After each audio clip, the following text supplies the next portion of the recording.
ఇస్తుండటంతో ఎన్నికల నిబంధనల మేరకు వాలంటీర్లను ప్రభుత్వ కార్యక్రమాలకు దూరంగా ఉంచారు. ఈ నేపథ్యంలో దాదాపు 4 సంవత్సరాలుగా ఎలాంటి ఇబ్బందులు లేకుండా నేరుగా ఇంటికి వచ్చి వాలంటీర్లు పెన్షన్ అందించారు.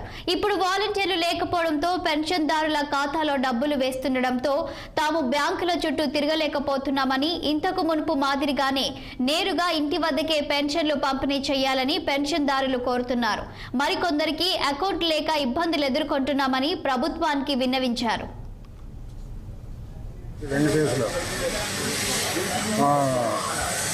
పింఛనీ కూడా వచ్చేదానికి కూడా వీలు లేకపోతే సచివాలయం పోయించున్నాయి, ఆడ లేదంటే బ్యాంకు పోతుంది, బ్యాంక్ వస్తే బ్యాంక్ సీల్ అయింది, వేరే టాక్ పోతుంటున్నారు.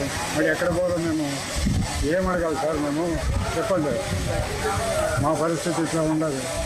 వస్తే బ్యాంకులో తాగేసి నీళ్ళు లేవు, మరి ఏం చేయాలి? మేము మా ఇట్లా పారాలు లేకపోతే ముసలోళ్ళు ఏమన్నా ఇదే కావాల్సిందేనా, లేకపోతే ఇంట్లో ముసలి చెప్పండి సార్. మీరు ఇంద్రావతి మహబూబ్ నగర్ జిల్లా 6 టీవీ